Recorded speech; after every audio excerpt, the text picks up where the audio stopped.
नमस्कार दोस्तों, मेरा नाम है विमल सिंह बालाजी। स्टडी अड्डा में आप सभी का स्वागत है। बीपीएससी टीआरई 3.0 एग्जाम को लेकर के लगातार प्रश्नों की प्रैक्टिस करा रहे हैं। भारतीय अर्थव्यवस्था इन इकोनॉमिक्स के अंतर्गत गरीबी और बेरोजगारी पर बेस्ड 75 प्रश्न इससे पहले हमने देखे थे। यदि पहला पार्ट इसका नहीं देखा हो, साइड आई बटन में पिछला वाला वीडियो आपको मिल जाएगा। आज हम देखेंगे इसका पार्ट नंबर 2, जहां पर 76 प्रश्न से लेकर के 150 प्रश्न तक जाएंगे, यानी टोटल 75 प्रश्न यहाँ पर हम प्रैक्टिस करेंगे। बाद में भी देखेंगे जो टीचिंग वाले पोर्शन या 69 बीपीएससी में आए हुए क्वेश्चन है उनको भी कवर करेंगे। स्टार्ट करते हैं प्रश्न से कि निम्नलिखित में से किसे भारत में विद्युत क्षेत्र की आर्थिक रीढ़ की हड्डी कहा जाता है? Power finance, Damodar valley, power grid, Sutlej जल। आंसर यहाँ पर पावर फाइनेंस कॉर्पोरेशन सही होगा। विद्युत क्षेत्र की रीढ़ कहा जाता है और ये आपका Maharatna company power finance corporation Bharat में विद्युत क्षेत्र की आर्थिक रीढ़ की हड्डी के रूप में जाना जाता है। अगला प्रश्न है, ब्राउन खाद खरपतवार नियंत्रण का हालिया दृष्टिकोण है जो कि अधिकतम प्रयोग किया जाता है? मक्का, गन्ना, गेहूं या प्रत्यक्ष धान बीजारोपण। आंसर यहाँ पर आपका ऑप्शन डी प्रत्यक्ष धान बीजारोपण सही होगा। ब्राउन खाद भी हरी खाद के समान होती है। ब्राउन खाद हरी खाद को चयनात्मक शाकनाशी की सहायता से सुखा करके प्राप्त किया जाता है। इसका अधिकतम उपयोग होता है प्रत्यक्ष धान बीजारोपण में। अगला प्रश्न है, जब मुद्रा की पूर्ति बढ़ती है और मुद्रा की मांग घटती है तो वहां पर क्या होता है? ब्याज दर में कमी आती, मूल्य स्तर में कमी आती, मांग स्तर में कमी या ब्याज दर में वृद्धि। आंसर यहाँ पर पहला ब्याज दर में कमी आएगी कि जब बाजार में मुद्रा की पूर्ति बढ़ती है और उस मुद्रा की मांग घट जाएगी। जब ज्यादा पैसा आ जाएगा मार्केट में तो जो वैल्यू है पैसे की वो घट जाएगी और उस स्थिति में जो ब्याज दर है उसमें भी आपकी कमी जो है वो आ जाएगी। परिणाम स्वरूप निवेश बढ़ता है। निवेश बढ़ने से आय और उत्पादन में वृद्धि होती है और आय और उत्पादन में वृद्धि से कीमत स्तर भी बढ़ता है। इस प्रकार की पूर्ति तथा कीमत स्तर के बीच प्रत्यक्ष और सीधा संबंध होता है। अगला, निम्नलिखित में से कौन भारत सरकार की ओर से न्यूनतम समर्थन मूल्य निर्धारित करता है? तो बताइए कौन सा सही होगा? कृषि योजना, आर्थिक मामला या कृषि लागत। आंसर यहाँ पर कृषि लागत और मूल्य आयोग यहाँ पर सही होगा। एमएसपी की जब बात होती है, काफी चर्चा में भी रहता है न्यूनतम समर्थन मूल्य, तो ये प्रत्येक वर्ष में 2 बार कृषि लागत और मूल्य आयोग के द्वारा निर्धारण किया जाता है। और कृषि मूल्य आयोग का जो गठन हुआ था वो हुआ था 1965 में और 1985 में कृषि लागत और मूल्य आयोग इसका नाम बाद में कर दिया गया था। इस आयोग के द्वारा रबी और खरीफ फसलों की बुआई से पहले एमएसपी निर्धारित कर दी जाती है। तो 1965 इसका समय भी याद रख सकते हैं। समय समय पर निम्नलिखित में से कौन सा विनिमय नियंत्रण नियमावली भारत के विदेशी विनिमय के संदर्भ में प्रकाशित करता है? सेबी, वाणिज्य विभाग, भारतीय रिजर्व बैंक या फिर भारतीय विदेशी विकास बोर्ड। आंसर सी यानी कि भारतीय रिजर्व बैंक जो है यहाँ पर सही होगा, जो कि समय समय पर विनिमय नियंत्रण नियमावली का प्रकाशन करता है। इनमें से कौन सा संगठन निर्यातक जो है उनको भारत में गारंटी प्रदान करता है? भारतीय, ये रिजर्व लिखा है, निर्यात ऋण या निर्यात आयात या वाणिज्य मंत्रालय। आंसर यहाँ बात करेंगे तो आपका भारत के वाणिज्य और उद्योग मंत्रालय के अधीन मुंबई में स्थापित निर्यात क्रेडिट गारंटी कॉर्पोरेशन 1957 से ही भारतीय निर्यातक को निर्यात संबंधी गारंटी देता है। अगला है, भारत में कौन सी एजेंसी है जो कि खाद्यान्न खरीद, वितरण और खाद्यान्न उत्पादन के लिए जिम्मेदार है? कृषि मंत्रालय, भारतीय खाद्य निगम, ट्राइफेड या नफेड। आंसर यहाँ पर बी यानी कि भारतीय खाद्य निगम सही हो जाएगा। भारत में खाद्यान्नों की खरीद की बात हो, भंडारण की हो, स्थानांतरण की हो, सार्वजनिक वितरण, उसके रखरखाव की जिम्मेदारी ये होती है भारतीय खाद्य निगम की। भारतीय खाद्य निगम एफसीआई की स्थापना 1965 में हुई थी और अधिनियम इसका 1964 था। इनमें से कौन सा प्रदेश सोयाबीन उत्पादन में पहले स्थान पर नहीं है, आपसे पूछा गया है? आंसर छत्तीसगढ़ नहीं है। बाकी सीड्स उत्पादक की अगर बात करेंगे तो ये सोयाबीन के सीड्स 3 उत्पादक राज्य में महाराष्ट्र, मध्य प्रदेश, राजस्थान आपको देखने को मिलता है। सोयाबीन रिसर्च सेंटर कहाँ है? तो मध्य प्रदेश के इंदौर में आपका स्थापित है। 2021-22 की ये रिपोर्ट है।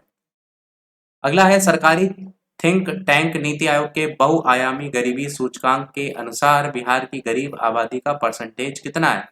2021 में आया हुआ क्वेश्चन है, तो आंसर यहाँ पर आपका 51.91% सही हो जाएगा। और गरीबी सूचकांक में झारखंड दूसरे नंबर पे है, यूपी तीसरे नंबर पे है। अगला क्वेश्चन है, प्रधानमंत्री मुद्रा योजना के तहत इनमें से किस कार्य हेतु ऋण प्रदान करने का प्रावधान है? कृषि कार्य, गैर कृषि कार्य, कृषि और गैर कृषि क्षेत्र से जुड़े कार्य या शैक्षिक गतिविधि। आंसर यहाँ पर बी हो जाएगा यानी कि गैर कृषि कार्य। सरकार ने प्रधानमंत्री मुद्रा योजना को 2015 में गैर कॉर्पोरेट, गैर कृषि, छोटे सूक्ष्म उद्यम जो है उनको 10 लाख रुपए तक का ऋण प्रदान करने के लिए इसको स्टार्ट किया था। इसके लिए 3 उद्योग भी श्रेणियां, एक शिशु, एक किशोर और तरुण, इसके अकॉर्डिंग ऋण प्रदान किया जाता है। अगला क्वेश्चन है 15वें वित्त आयोग के चेयरमैन कौन है? अजय नारायण, अनूप सिंह, अशोक लाहिड़ी, एनके सिंह, कौन सा सही होगा? आंसर यहाँ पर एनके सिंह सही होगा। 15वें वित्त आयोग के चेयरमैन है श्री एनके सिंह। और 15वें वित्त आयोग का जो गठन हुआ था वो हुआ था 27 नवंबर 2017 को। सिफारिश थी 2021-22 से 2025-26 तक 5 वर्ष की अवधि के लिए ये सिफारिशें मान्य होंगी। और ये चीज मैं आपको बता चुका हूँ कि 16वें वित्त आयोग का भी गठन हो चुका है और उसके जो अध्यक्ष है वो अरविंद पनगड़िया, उनका भी नाम आपको याद रखना है। प्रवर्तन निदेशालय इनमें से कौन सा अधिनियम लागू करता है? तो डायरेक्ट आंसर की बात करेंगे, पीएमएलए और एफईएमए दोनों आपके यहाँ पर सही होगा।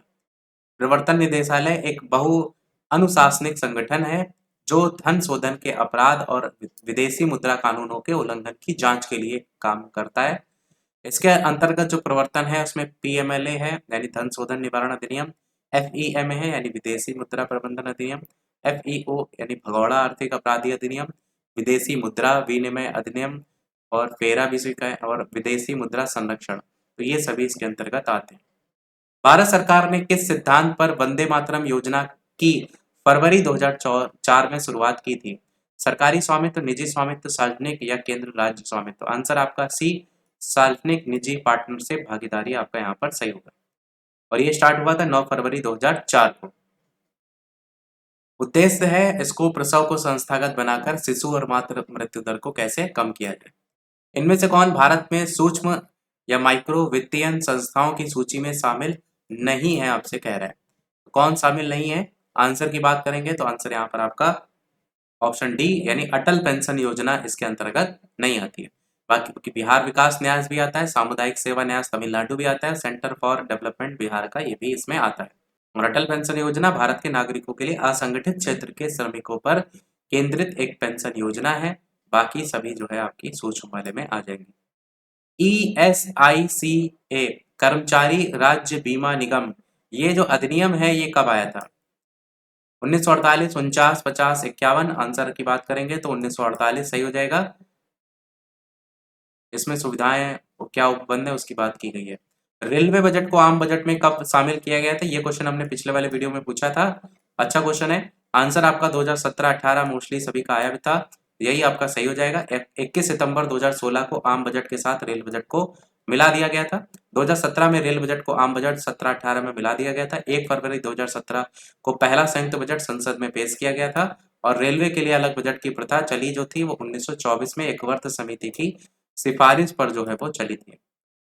Scheme for higher education youth in apprenticeship and skills की शुरुआत फरवरी 2019 में किस मंत्रालय के द्वारा की गई थी?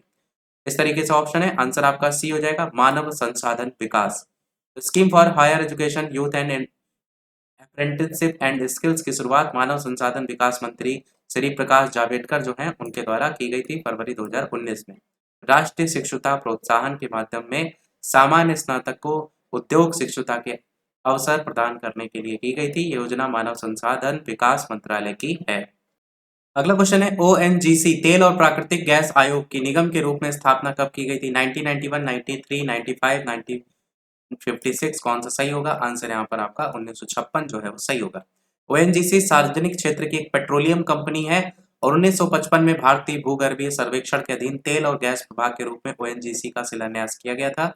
14 अगस्त 1956 को इसे तेल और प्राकृतिक गैस आयोग बना दिया गया था और 1994 में तेल और प्राकृतिक गैस आयोग का एक निगम के रूप में रूपांतरित कर दिया गया था।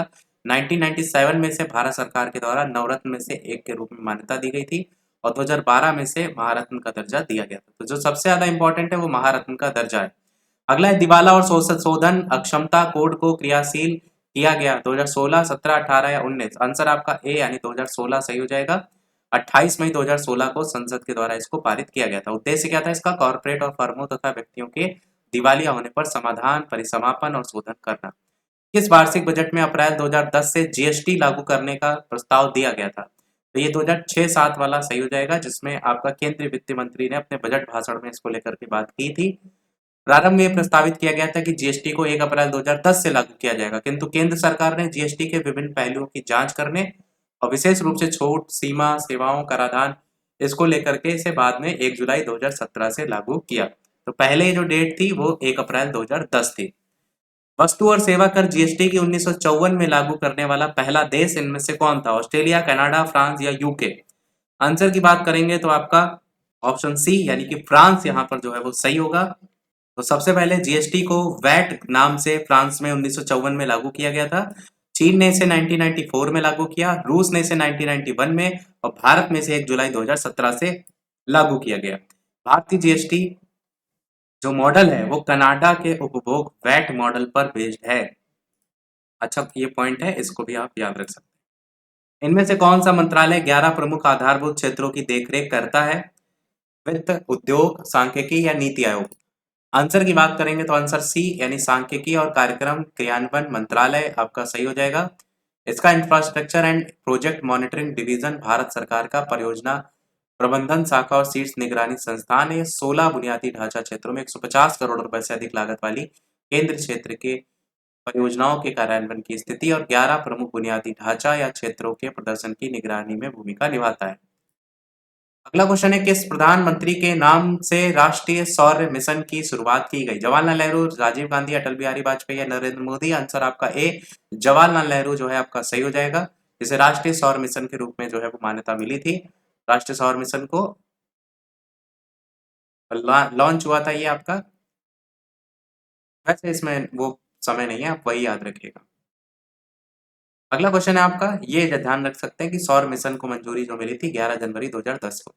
नीति आयोग के तत्वाधान में अटल इनोवेशन मिशन के तहत अटल सामुदायिक नवाचार केंद्र इसकी स्थापना कब की गई थी? आंसर की बात करेंगे तो सी ऑप्शन 31 जुलाई 2019 आपका यहाँ पर जो है वो सही हो जाएगा। ACIC इसको कहते हैं, अटल कम्युनिटी इनोवेशन सेंटर। उद्देश्य इसका था देश के अल्प सेवित और असेवित क्षेत्रों में नवाचार को बढ़ावा देना। अगला क्वेश्चन है, प्रधानमंत्री सौभाग्य सहज बिजली हर घर योजना की शुरुआत कब हुई थी? 2015, 16, 17, 14? आंसर 2017 आपका यहाँ पर सही हो जाएगा। प्रधानमंत्री नरेंद्र मोदी के द्वारा 25 सितंबर 2017 को दीनदयाल ऊर्जा भवन नई दिल्ली में इसको लॉन्च किया गया था और मेन विद्युतीकरण से संबंधित है। 101 प्रश्न पर बढ़ते हैं, 100 क्वेश्चन कंप्लीट हो चुके हैं। कि नेशनल कौशल विकास कॉर्पोरेशन द्वारा कार्यान्वित विशेष उद्योग पहल उड़ान की विशेष रूप से किन राज्यों के लिए शुरुआत की गई? आंसर आपका ऑप्शन सी जम्मू और कश्मीर यहाँ पर जो है वो सही हो जाएगा, जिसके लिए विशेष ये उड़ान देखने को मिली। उद्देश्य इसका है कौशल विकास के माध्यम से जम्मू कश्मीर के युवाओं में क्षमता निर्माण करना। अगला है, बुनकर मुद्रा योजना के तहत मार्जिन राशि हेतु रियायती जो ऋण है उसकी अधिकतम मात्रा कितनी है? 10,000, 15, 20 या 25? आंसर आपका पहला 10,000 आपका सही हो जाएगा। तो मुद्रा योजना के तहत मार्जिन राशि सहायता प्रति बुनकर अधिकतम 10,000 रुपए के अधीन ऋण राशि का 20% थी, किंतु वर्तमान में रियायती ऋण बुनकर मुद्रा योजना के तहत वित्तीय सहायता जो आपकी है वो आपकी है प्रति बुनकर अधिकतम 25,000 रुपए के अधीन ऋण राशि का 20% और हथकरघा संगठन अधिकतम 20 लाख 2 लाख रुपए प्रत्येक 100 बुनकर श्रमिकों के लिए उसके अधीन ऋण राशि का 20%। 3 साल के लिए 7% तक ब्याज सहायता और 3 साल के लिए ऋण पर क्रेडिट गारंटी भी। अगला क्वेश्चन है, कौशल विकास और उद्यमिता नाम की एक नए केंद्रीय मंत्रालय की स्थापना कब की गई थी? 2013, 14, 16, 17? आंसर आपका बी यानी 2014 सही हो जाएगा। औद्योगिक उत्पादन सूचकांक IIP में 8 कोर सेक्टर का संयुक्त भार कितना है? तो कितना है? आंसर 40.27% आपका सही होगा। अगला है, भारत माला आर्थिक गलियारा परियोजना की लक्षित लंबाई कितनी है? 2400, 25,000, 26,000, 27,000? आंसर आपका 26,000 किलोमीटर सही हो जाएगा। उद्देश्य इसका है पूरे भारत में सड़क, राजमार्ग और एक्सप्रेसवे का एक नेटवर्क तैयार करना। भारत में मौजूद कुल शिपयार्ड में से कितने शिपयार्ड निजी क्षेत्र के हैं? 18, 19, 20 या 21? आंसर आपका सी यानी 20 आपका सही हो जाएगा। वाणिज्य और उद्योग मंत्रालय के अधीन DPIIT की स्थापना कब हुई थी?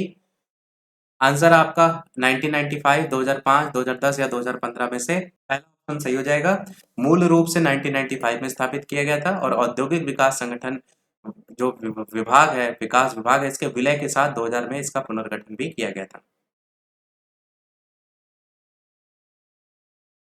कोर उद्योगों के सूचकांक के मूल वर्ष को हाल ही में किस वर्ष में परिवर्तित कर दिया गया था? तो ये 2012-13 में परिवर्तित किया गया था। नीति आयोग की स्थापना 2015 में योजना आयोग के स्थान पर की गई थी, जिसे भंग किया गया था 2014, 15, 16 या 13। आंसर आपका 2014 हो जाएगा। जब भंग किया गया 2014 में, तभी 2015 में बना है। तारीख 1 जनवरी की थी। अगला इनमें से किस वार्षिक योजना को अलग योजना के रूप में व्यवहार में लागू किया गया? पृथक योजना के रूप में व्यवहार में लागू किया गया। आंसर यहाँ पर 1990 से 91 और 91 से 92। भारत में पंचवर्षीय योजना के इतिहास में 1990 से 92 तक 2 वार्षिक योजनाएं थी। 1990 91 और 91 से 92 इसको लागू किया गया था।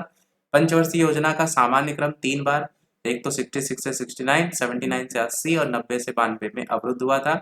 अर्थात 3 + 1 + 2 बराबर 6 वर्षों के लिए योजना टोटल अवरोधित रही थी। अगला है दीनदयाल उपाध्याय ग्रामीण कौशल योजना की जो शुरुआत है वो भारत सरकार द्वारा किस मंत्रालय के तहत की गई थी? ग्रामीण मानव संसाधन, कौशल विकास, श्रम रोजगार। आंसर की बात करेंगे तो दीनदयाल आपका ग्रामीण विकास मंत्रालय के अंतर्गत आता है 2014 में।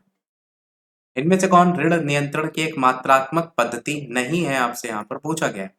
आंसर आपका बी हो जाएगा, मार्जिन सीमांत आवश्यकताएं। ये आपका इसमें नहीं आता है। तो रिजर्व बैंक द्वारा प्रयोग में लाए जाने वाले नियंत्रण और तरलता समायोजन के 2 तरीके हैं, एक परिमाणात्मक है और दूसरा आपका गुणात्मक है।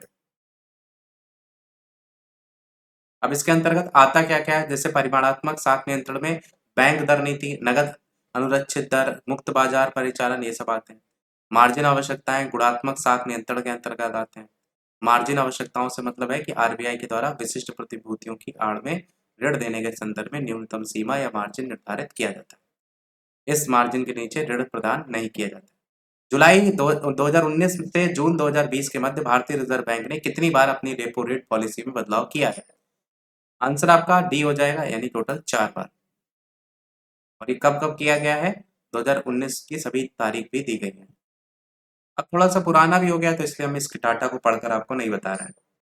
अगला है आयकर अधिनियम की कौन सी धारा के अंतर्गत कृषि आय पर ना लगाने की कर को ना लगाने की छूट दी गई तथा कितने मूल्य तक ये है? आंसर यहाँ पर डी हो जाएगा, यानी धारा 10(1) में है और छूट की बात करें तो असीमित है। धारा 10(1) में है क्या कि किसी व्यक्ति द्वारा पिछले वर्ष के दौरान अर्जित की गई कोई भी कृषि आय कर से मुक्त है। 10(2) में क्या है कि करदाता द्वारा HUF यानी हिंदू अविभाजित परिवार के सदस्य के रूप में अपनी क्षमता से प्राप्त आय के लिए कर से छूट प्रदान करती है और किसी व्यक्ति द्वारा प्राप्त की गई कोई भी आय कर से यहाँ पर मुक्त है। तो टोटल 10 1 2 3 4 सब में ही कर मुक्त की ही बेसिकली बात की गई। तो डायरेक्ट याद रखिएगा। चौथे वाले में देखें तो बॉन्ड और प्रतिभूतियों से भी ब्याज की बात की गई। इसमें विदेशी देश में भारत का प्रतिनिधित्व को लेकर बात की गई। प्रधान वित्तीय समावेशन पहल की शुरुआत कब की गई थी? तो 10 फरवरी 2011 को जो है वो की गई थी। यदि ब्याज अदायगी को सकल वित्तीय घाटे में से घटाया जाए तो शेष कितना प्राप्त होगा? तो क्या प्राप्त होगा? आंसर यहाँ पर इनमें से कोई नहीं, इनमें से एक से अधिक होगा। प्राथमिक घाटा यानी प्राइमरी डेफिसिट आपका प्राप्त होगा। प्राथमिक घाटा बराबर सकल राजकोषीय घाटा माइनस ब्याज अदायगी। इनमें से कोई नहीं आपका ऑप्शन यहाँ पर सही होगा। रक्षा अनुसंधान और विकास संगठन के चेयरमैन पूछा गया है, परंतु ये 2020 का क्वेश्चन है तो पुराना हो जाएगा, तो इसको मत याद कीजिए। यहाँ पर लेटेस्ट नीचे दिया गया है कि वर्तमान में doctor Sameer V Kamat DRDO के चेयरमैन है। ये 2022 को इन्होंने अपना पदभार ग्रहण किया था, तो बस यही नाम याद रखिएगा। नीति आयोग ने भारत सरकार के कार्यक्रम और उपक्रम के क्रियान्वयन की प्रगति पर सक्रिय नजर रखने के लिए एक स्वायत्त संस्था की स्थापना कार्यभार सौंपा है। इसका नाम क्या है? तो इसका नाम है DMEO। ये आपका यहाँ पर सही हो जाएगा। विकास निगरानी और मूल्यांकन कार्यालय को कार्यभार सौंपा है। अगला क्वेश्चन है धन क्या है? आय, वस्तु, संपत्ति या बचत? आंसर आपका बी यानी कि वस्तु यहाँ पर सही हो जाएगा। मनी एक वस्तु है जो कि आर्थिक विनिमय के माध्यम के रूप में सामान्य सहमति से स्वीकार की जाती है। ये वह माध्यम है जिसमें कीमतें और मूल्य व्यक्त किए जाते हैं। मुद्रा के रूप में वो एक व्यक्ति से दूसरे व्यक्ति तथा एक से देश से दूसरे देश में परिचालित होती है। इस प्रकार ये व्यापार को सुविधाजनक बनाती है। धन का प्रमुख मापक है। अगला है वित्त वर्ष 2023 हेतु बजट में सकल घरेलू उत्पाद की वृद्धि दर अनुमानित कितनी है? आंसर आपका सी यानी कि 12.8% आपका यहाँ पर सही हो जाएगा। और ये भी अगर देखेंगे तो 2020 में क्वेश्चन है और ये चीज नीचे मेंशन भी की गई है। 2022-23 के लिए भारत की वास्तविक जीडीपी वृद्धि दर 8.7 थी। प्रश्नकाल के दौरान आयोग द्वारा सही उत्तर विकल्प सी को माना जाता है, किंतु सही उत्तर ई है। मेन तो ये जो लेटेस्ट करंट वाले हैं ना उसमें पुराने आंकड़े आप मत याद कीजिएगा। केंद्रीय बजट में 2021-22 के लिए कुल विनिवेश का लक्ष्य यहाँ पर आंसर 2.10 लाख करोड़, परंतु 2022-23 में जो ये आंकड़ा था वो 0.65 लाख करोड़ रुपए बजट अनुमान विनिवेश का लक्ष्य। घरेलू उत्पाद पर करों का मूल्य वर्धित कर यानी वैट में रूपांतरण की प्रथम सिफारिश किस समिति के द्वारा की गई थी? खुसरो कमेटी, राजा चलैया कमेटी, केलकर। ऐसे क्वेश्चन वैसे ज्यादा पीआरटी में ज्यादा पूछे जाते हैं समिति वगैरह से। बहुत ज्यादा रिपोर्ट वगैरह पर बेस्ड इकोनॉमिक्स से तो क्वेश्चन जल्दी देखने को नहीं मिलते हैं। हाँ, वो एक क्वेश्चन उस टाइप का देखने को मिलता है जिसमें नियतिवाद, संभववाद इस तरीके का आता है, तो हो सकता हो आगे चैप्टर में हो। बाकी जो भी चैनल पर नए हो सब्सक्राइब करके भी अवश्य जुड़ जाइएगा। वीडियो लाइक सभी लोग अवश्य करते रहिएगा। लाइक का टारगेट 400 लाइक का कंप्लीट होते ही पीडीएफ टेलीग्राम चैनल पर आपको हम भेज देंगे। बाकी टेलीग्राम पर बाकी सभी करंट अफेयर के अपडेट आपको मिलते रहेंगे। तो आंसर की बात करते हैं। आंसर यहाँ पर हो जाएगा बी यानी राजा चलैया समिति घरेलू उत्पादों पर करों का मूल्य वर्धित कर यानी वैट में रूपांतरण की जो प्रथम सिफारिश थी 1991 में राजा चलैया कमेटी के द्वारा की गई थी। इन्होंने सुझाव दिया था कि धीरे धीरे राज्य स्तर पर बिक्री कर को स्टेट वैट के रूप में परिवर्तित कर देना चाहिए। थोक बिक्री स्टेज एक वैट को एक दर पर केंद्र सरकार द्वारा लगाया जाना चाहिए। वसूली की गई राशि राज्यों को मिलनी चाहिए। यहाँ पर वैट के 3 रूप हो सकते हैं, उपभोग, आय और उत्पाद। अगला है भारत में सरकारी संसाधन में वृद्धि करने हेतु विभिन्न प्रकार के पूंजी कर लगाने की संस्तुति या सिफारिश किस समिति के द्वारा की गई थी? खुसरो, केलकर, भगवती, कौन सा सही होगा? आंसर आपका इनमें से कोई नहीं है, इनमें से एक सटीक होगा। खुसरो समिति का संबंध कृषि ऋण से है, जबकि केलकर समिति का संबंध प्रत्यक्ष और परोक्ष कर करारोपण में सुधार से है। FRBM की रूपरेखा तैयार करना। केलकर समिति का संबंध राजकोषीय समयांकन का पथ चित्र तैयार करने से भी है। भगवती समिति का संबंध बेरोजगारी के अनुमान से है, उसकी माप की अवधारणाओं से। यहाँ पर जो बात की गई थी ना कि सरकारी संसाधनों में वृद्धि को लेकर के विभिन्न प्रकार के पूंजी कर लगाने की संस्तुति, इसमें जितने ऑप्शन थे सभी को ऑलरेडी यहाँ पर जो है वो एक्सप्लेन कर दिया गया है। अगला क्वेश्चन है मुद्रास्फीति अन्यायपूर्ण है परंतु अपस्फीति अनुचित है, ये किसने कहा था? तो ये कहा था कीन्स ने, JM कीन्स ने। वैश्विक स्तर पर वास्तविक सकल घरेलू उत्पाद का वार्षिक बढ़ोतरी, वैसे इसमें देखेंगे तो ये भी पुराने आंकड़े हैं, डायरेक्ट इसमें देखते हैं लेटेस्ट आंकड़े कहाँ दिए गए। तो 2022-23 में 7.1% की दर से बढ़ने का अनुमान यहाँ पर लगाया गया है। वहीं विश्व बैंक के अनुसार 2022-23 के लिए भारत की जीडीपी वृद्धि दर 8.7% बढ़ाने का अनुमान लगाया गया। तो यहाँ पर जो बात हो रही है भारत की वास्तविक जीडीपी वृद्धि दर की बात हो रही है। अगला गांधीवादी योजना का जो प्रारूप है वो तैयार किसने किया था? MK गांधी, MN रॉय, लाल भाई या अग्रवाल? आंसर यहाँ पर SN अग्रवाल सही होगा। श्रीमन नारायण अग्रवाल पूरा नाम, 1944 में। भारत के प्रथम कौशल विकास केंद्र का उद्घाटन 2014 में किस राज्य में किया गया था? आंसर आपका सी यानी राजस्थान राज्य यहाँ पर सही होगा। उस समय मुख्यमंत्री थे वसुंधरा राजे, उनके द्वारा किया गया था।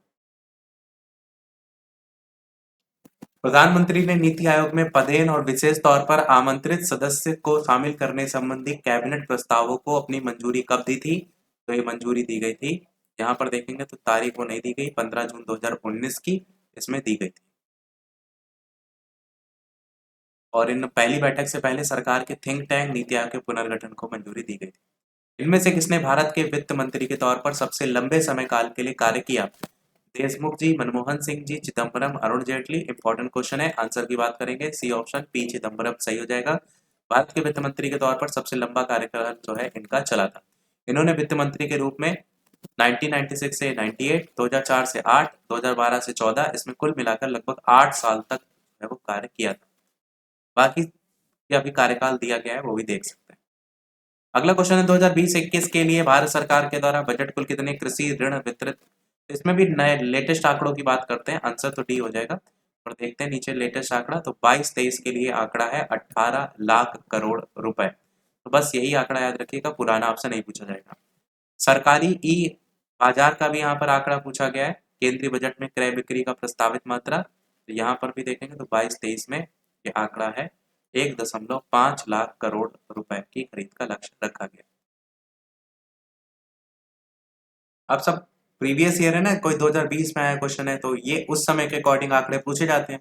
इसी कारण से आपको क्वेश्चन में कई आंकड़े पुराने आंसर के रूप में देखने को मिलते हैं, इसलिए आपको लेटेस्ट का ही याद रखना है। 103 लाख करोड़ रुपए के प्रावधान से राष्ट्रीय अवसंरचना पाइपलाइन की शुरुआत कब की गई थी? तो 2019 में की गई। सर्वोदय योजना का प्रस्ताव किसके द्वारा दिया गया था? विनोबा भावे, गांधी, एमजी गांधी या फिर लोहिया जी या नारायण जी? आंसर आपका जयप्रकाश नारायण ने दिया था सर्वोदय योजना का प्रस्ताव। विनोबा भावे के विचारों से ये प्रभावित भी थी। कृषि और लघु और कुटीर उद्योग से संबंधित ये थी।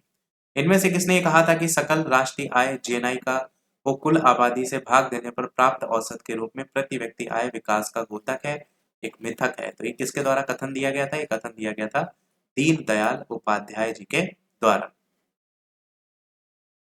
अगला है क्राउजिंग इफेक्ट प्रभाव एक ऐसी परिघटना है कि बाजार अर्थव्यवस्था क्षेत्र में सरकार की बढ़ती प्रभावित होने से उत्पन्न होती है। तो मांग पक्ष, आपूर्ति पक्ष या दोनों या ए और बी? ए अथवा बी। आंसर यहाँ पर ए या अथवा बी, यानी एक बार में एक ही सही होगा। बाकी एक्सप्लेनेशन में ऐसा कोई खास पॉइंट नहीं है। अगला है नवंबर 2016 में जब मुद्रा का विमुद्रीकरण किया गया था, इसका मूल्य लगभग यहाँ पर दिया गया है करोड़ रुपए में। तो लौटाई गई कुल विमुद्रित करेंसी का मूल्य क्या था? ये क्वेश्चन पुराना नहीं है, जो डिमोनेटाइजेशन हुआ था तब की बात की गई है। तो ये आंकड़ा था 15,31,073 करोड़ रुपए। नोटबंदी कब हुई थी? 8 नवंबर 2016 को। 500 और 1000 के नोटों का कुल मूल्य जो था वो था 15,417.93 लाख करोड़ रुपए। यही नोट बंद किए गए थे। 2015 से 16 को सकल घरेलू उत्पाद का निहित मूल्य ज्ञात करने के लिए आधार वर्ष मान लिया जाए तो इनमें से कौन से वित्त वर्ष का अपस्फीति कारक मान 100 है? तो आंसर आपका इनमें से कोई नहीं या इनमें से एक से अधिक होगा। तो यहाँ पर अपस्फीति कारक, अपस्फीतक की बात करेंगे तो जीडीपी अपस्फीतक क्या होता है? मौद्रिक या चालू मूल्य पर जीडीपी बटे वास्तविक या स्थिर मूल्य पर जीडीपी गुणे 100। और जो ऊपर आंकड़ों की बात की गई थी 2015-16 की बात की गई थी, तो उसके अकॉर्डिंग यहाँ पर जो सबसे नीचे लिखा है कि वित्त वर्ष 2015-16 का मान भी 100 आपका होगा।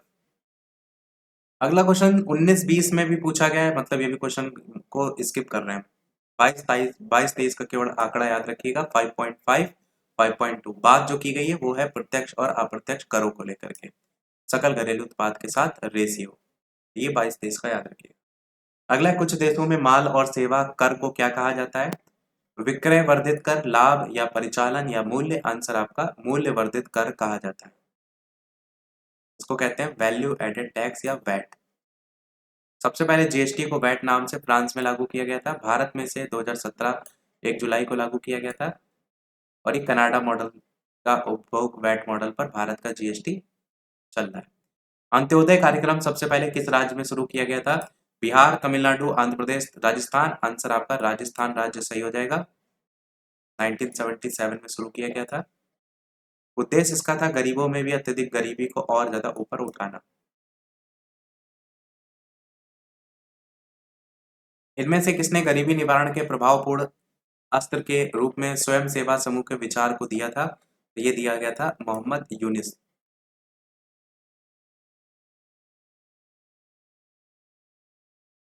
अगला, इनमें से कौन सा एक मनरेगा का उद्देश्य है?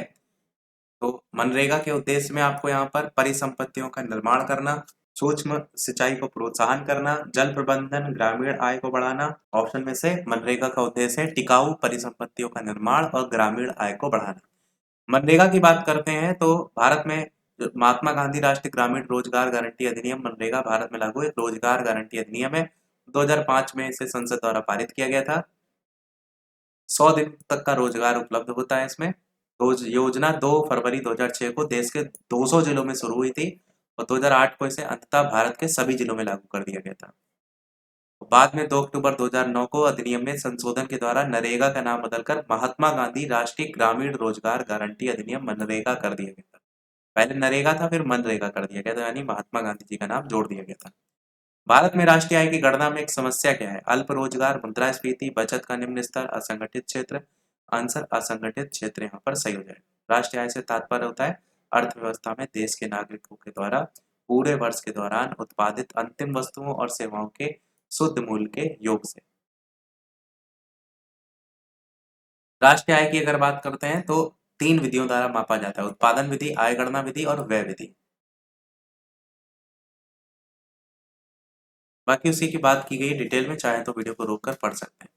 नीति आयोग अस्तित्व में कब आया था? 1 जनवरी 2014, 1 जून 2014, 1 जनवरी 2015, 1 जून 2015। आंसर सी यानी 1 जनवरी 2015 आपका सही हो जाएगा।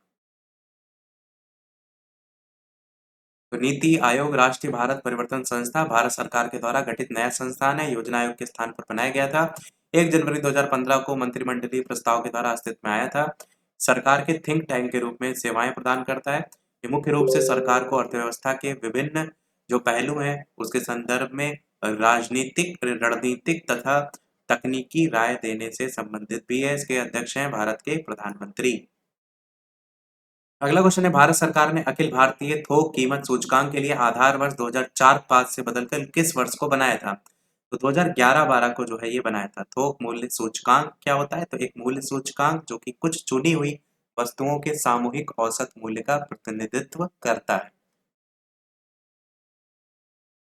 भारत के किस राज्य की वर्तमान मूल्यों पर नवीनतम प्रति व्यक्ति आय न्यूनतम है? तो आंसर बिहार राज्य यहाँ पर सही हो जाएगा। और सभी राज्यों की दी भी गई है, बिहार की प्रति व्यक्ति आय, यूपी की भी दी गई है, उड़ीसा, नागालैंड, और ये आंकड़े हैं 2019-20। समीक्षा 2021-22 की है और वर्ष 2019-20 में वर्तमान मूल्यों पर ये आंकड़े दिए गए। विश्व बैंक की रिपोर्ट के अनुसार भारत में 50% से अधिक निर्धन किन 4 राज्यों में निवास करते हैं? तो ये बिहार, उत्तर प्रदेश, मध्य प्रदेश और उड़ीसा आपका यहाँ पर सही होगा। वो भी 2007 में 8 में आया हुआ क्वेश्चन है। IRDP का मुख्य उद्देश्य क्या होता है? ग्रामीण विकास और निर्धनता निवारण, ये आपका यहाँ पर सही होगा। अगला है, सापेक्ष निर्धनता का क्या अर्थ होता है? तो सापेक्ष निर्धनता का अर्थ होता है आर्थिक असमानताएं।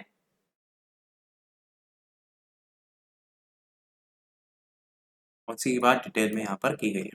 अगला है, भारत में अधिकांश व्यक्ति बेकार हैं उद्योग में, कृषि में, खनन में। तो कृषि में आपका यहाँ पर जो है वो सही हो जाएगा। कृषि क्षेत्र में छिपी या प्रचंड बेरोजगारी देखने को मिलती है। अगला, अंत्योदय कार्यक्रम का उद्देश्य क्या है? इसका उद्देश्य गरीबों में सबसे गरीब की सहायता करना। ये योजना आई थी 2025 दिसंबर सन 2000 को। ये लास्ट क्वेश्चन है जिसमें कथन करण दिया गया है कि समन्वित ग्रामीण विकास कार्यक्रम जिसे जैसे अन्य कार्यक्रमों को उतनी सफलता नहीं मिली जितनी आशा की जाती है और केंद्रीयकृत ढांचे के कारण कार्यान्वयन अपर्याप्त रहा है। तो यहाँ पर पहला सही है, दूसरा गलत है। इस तरीके से आपका आंसर होगा ऑप्शन नंबर सी वाला। ए सत्य है परंतु आर यहाँ पर असत्य है। और ये कार्यक्रम शुरू कब हुआ था? 1980 में 2 अक्टूबर की तारीख। बाद में इसको विलय भी कर दिया गया था इस कार्यक्रम को। 1 अप्रैल 1999 को स्वर्ण जयंती ग्राम स्वरोजगार योजना में इसका विलय कर दिया गया था। चलिए अब देखते हैं टीचिंग वाले पोर्शन से रिलेटेड यहाँ से क्या क्वेश्चन आए हैं। जैसे सबसे पहला क्वेश्चन भारतीय अर्थव्यवस्था का है। गरीबी और बेरोजगारी चैप्टर हमारा चल रहा है। संघ सरकार के वित्त में नवीनतम विकास के बारे में कौन से कथन यहाँ पर सही है? महामारी वित्तीय वर्ष 21 के दौरान संघ सरकार का राजकोषीय घाटा सकल घरेलू उत्पाद के 9.2% तक पहुंच गया। ये सही है। और नीचे वाले दोनों कथन यहाँ पर गलत है। डायरेक्ट हमने आंसर बता दिया क्योंकि बहुत बड़े बड़े ऑप्शन लिखे हुए हैं और नीचे ऑप्शन इसी प्रकार पूछा गया था, केवल पहला, पहला दूसरा, दूसरा तीसरा, तो केवल पहला वाला कथन वहां पर सही था। बीपीएससी प्री 2023 में आया हुआ ये क्वेश्चन है। बाकी इसी रिपोर्ट के आंकड़े दिए गए हैं 2023-24 बजट के अकॉर्डिंग भी कितनी क्या प्राप्तियां थी वो भी आप देख सकते हैं।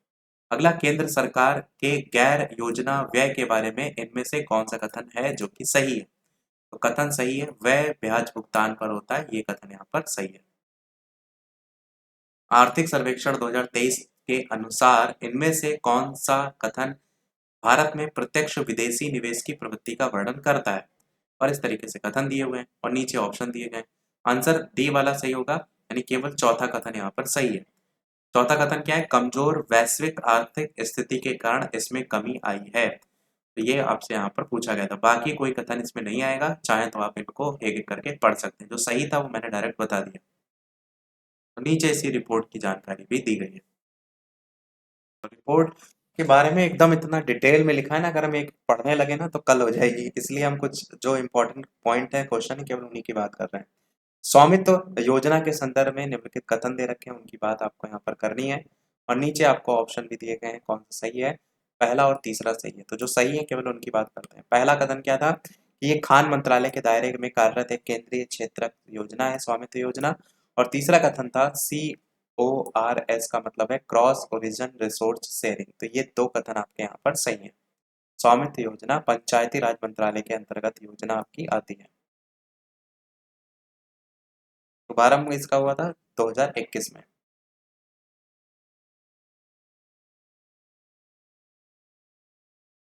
अगला देखते हैं। अगला भी क्वेश्चन है, उत्पादन संबद्ध प्रोत्साहन योजना के बारे में कौन सा कथन सही है? तो यहाँ पर ये कथन सही है कि इस योजना में आवेदक की दो श्रेणियां हैं, वैश्विक कंपनियां और घरेलू कंपनियां। और तीसरा कथन भी सही है कि ये योजना पात्र कंपनियों को 6 वर्षों की अवधि के लिए भारत में निर्मित और लक्ष्य श्रेणी में शामिल वस्तुओं की शुद्ध वृद्धिशील बिक्री पर लगभग 8% का औसत प्रोत्साहन प्रदान करती है। तो ये दोनों कथन इसके संदर्भ में आपका सही है। बाकी सभी कथन यहाँ पर गलत हैं। तो आंसर यहाँ पर इस तरीके से ऑप्शन थे 2 और 3 यहाँ पर आपका सही हो जाएगा। बाकी इसी के बारे में डिटेल में भी यहाँ पर बताया गया है।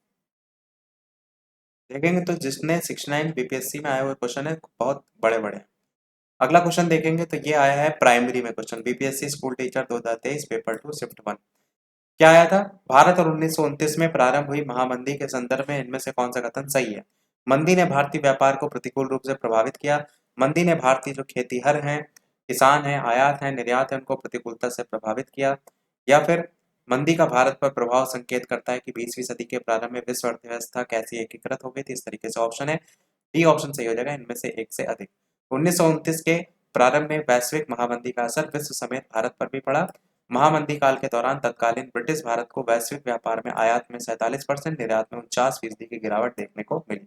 महामंदी का सर्वाधिक असर किसान काश्तकारों पर भी पड़ा था। तो इसी के साथ सारे क्वेश्चन हमारे समाप्त हो गए इस चैप्टर के। भारतीय अर्थव्यवस्था नहीं समाप्त हुआ है, गरीबी और बेरोजगारी जो चैप्टर चल रहा था उसके प्रश्न समाप्त हुए।